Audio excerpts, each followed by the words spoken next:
आज की क्लास की हम चर्चा करते हैं। यूनिट सेकेंड पे आते हैं हम, तो पहली हेडिंग मिलती है HTML क्या है। HTML क्या है? पूरा नाम सबको पता है लगभग, hyper text markup language. Sir यह कंप्यूटर की फील्ड की एक भाषा है। क्या है? लैंग्वेज है। इसका उपयोग वेब के निर्माण में किया जाता है।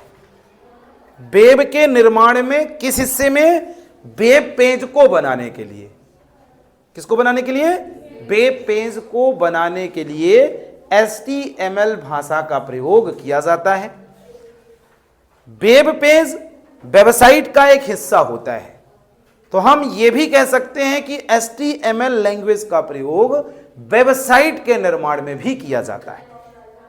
सर यह एक बहुत ही साधारण भाषा है कंप्यूटर के फील्ड में, जिसका निर्माण टिम बर्नर्स-ली ने 1993 में किया था। वहीं से यह अपने अस्तित्व में आया। फिर इसके बहुत सारे वर्जन्स मार्केट पे आते चले गए, जो अलग अलग फीचर्स के साथ लोगों को व्यवस्था देते चले गए। सर इस भाषा का प्रयोग वास्तव में वेब के वेब पेज को बनाने के लिए किया जाता है। यह एक स्क्रिप्टिंग या डिस्क्रिप्टिंग लैंग्वेज के नाम से भी जानी जाती, डिस्क्रिप्टिंग भाषा के नाम से भी इसे जाना जाता है। यहां पे हाइपर टेक्स्ट का मतलब एक कोड से होता है, और उसी कोड को अब हम यहां पे इस भाषा के माध्यम से कैसे बनाया जाए पढ़ने वाले हैं। सर हाइपर टेक्स्ट की एक और अलग विशेषता आपको बताई गई थी कि सर ऐसा टेक्स्ट जो दूसरे टेक्स्ट से क्या करता है? लिंक करता है। इसे हम हाइपर लिंक के नाम से भी जानते हैं, हाइपर टेक्स्ट को। ठीक है ना? पीछे की क्लासेस में कई जगह आपने इसकी चर्चा थोड़ी बड़ी करी होगी, ज्यादा तो नहीं, लेकिन आज हम इसकी व्यवस्थित परिभाषा जान गए। अगर कोई पूछे कि ये क्या है, तो आप सीधा सा बताइए कि कंप्यूटर के फील्ड की एक भाषा जिसका प्रयोग वेब के निर्माण में किया जाता है। और वेब चूंकि तीन चीजों का कलेक्शन है एक्चुअल में, इंटरनेट अगर हम कहें, किनका किनका?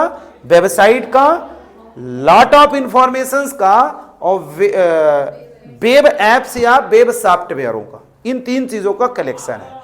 तो हम सर इन तीनों चीजों में से किसका निर्माण करना आप सीखने जा रहे हैं इस भाषा का प्रयोग करके? वेबसाइट का निर्माण करना। और वेबसाइट के अंदर किसका? वेब पेज का निर्माण करना। अब इसके माध्यम से हम सर सीखेंगे। ठीक है? बता लोगे कोई पूछे तो?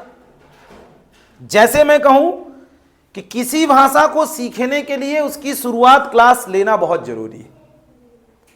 आप अगर हम कहें कि हिंदी सीखना चाहते हो या इंग्लिश सीखना चाहते हो या उर्दू सीखना चाहते हो, आपको इसका स्वर और व्यंजन सीखना पड़ता है। शुरुआत में नहीं सीखना पड़ता, काखा गागा, छोटा बड़ा, तब जाके आप हिंदी भाषा को क्या कर पाते हो? धीरे से धीरे धीरे धीरे करके सीख पाते हो। तो आज हम इसको थोड़ा एक और व्यवस्थित तरीके से समझेंगे कि ये वास्तव में काहे के लिए हमें इस्तेमाल में आने वाली है।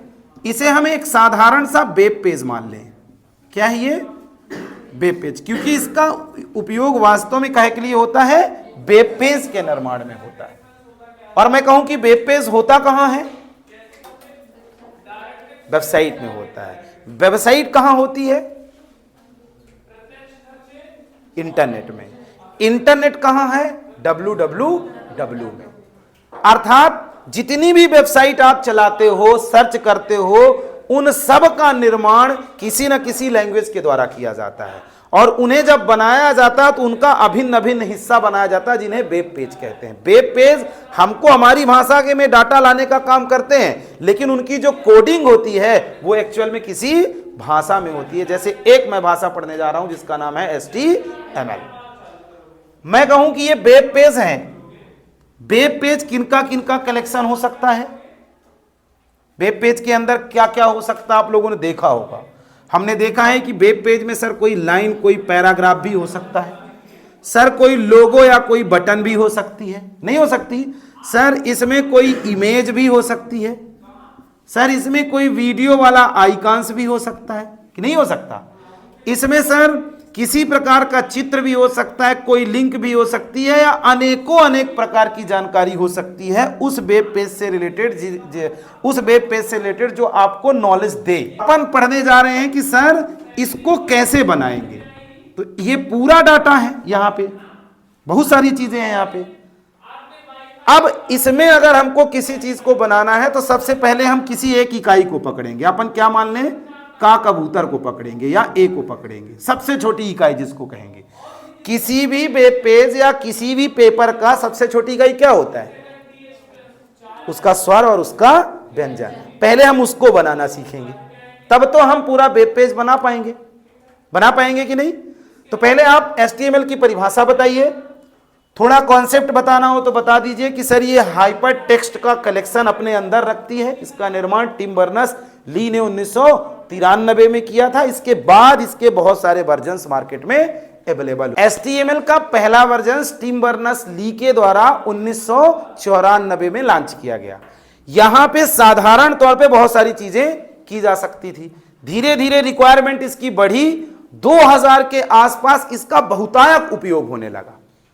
तो इसके बहुत सारे वर्जन्स भी मार्केट में आते चले गए। अगर किसी को वर्जन बताना है तो पहले वाले वर्जन्स की लाइन पढ़ लो कि ये करता क्या है, आया कब। दूसरा जब वर्जन बताना है तो HTML 3.0 में कह दो कि पुराने वाले बहुत सारी चीजों को ये सपोर्ट नहीं कर रहा था, इसलिए नए वर्जन्स बनाया गया। फिर 4 में बता दो कि कुछ स्टैंडर्ड चीजों को सपोर्ट नहीं करता था, जैसे इमेज वगैरह को सपोर्ट प्रॉपर नहीं करता था, तो 4 बना दिया गया। फिर अगला बता दो कि सर बहुत सारे वेब पेजेस को एक साथ सपोर्टेबल नहीं बना रहा था या नहीं कर रहा था, कुछ हाइपरटेक्स्ट या मल्टीमीडिया को सपोर्ट नहीं कर रहा था, तो अगला वर्जन आ गया 5, जो 2011 के आसपास है। उसमें शायद उसमें 12 लिखा होगा। तो आप इसकी परिभाषा कम से कम 7-8 लाइन पे लिखिए। अगर आप अलग अलग कॉन्सेप्ट में लिखना चाहो तो अलग अलग में लिख लो, और अगर नॉर्मल लिखना है तो आप पहले परिभाषा बताओ, फिर थोड़ा इतिहास बता दो, और फिर इसके वर्जन्स बता दो। तो 8-10 लाइन 15 लाइन में इसकी परिभाषा हो जाएगी। सरल अगर किसी को बताना है तो नॉर्मल 1 लाइन पे बताओ कि सर एक ये भाषा है कंप्यूटर के फील्ड में जो कोड के तरीके से निर्माण की गई है या कोडिंग इसमें की जाती है। इसका इस्तेमाल सर वास्तव में वेब पेजेस के निर्माण में किया जाता है। वेब पेज सर वेबसाइट का एक अभिन्न हिस्सा होता है जो किसी भी वेबसाइट के बारे में अलग अलग तरीके से जानकारियों को दिखाने में हमारी मदद करता है। हम सर इस भाषा का प्रयोग करके ये जानेंगे इंटरनेट के फील्ड में कि हम किसी भी प्रकार के वेब पेजेस का निर्माण कैसे करेंगे। ठीक है।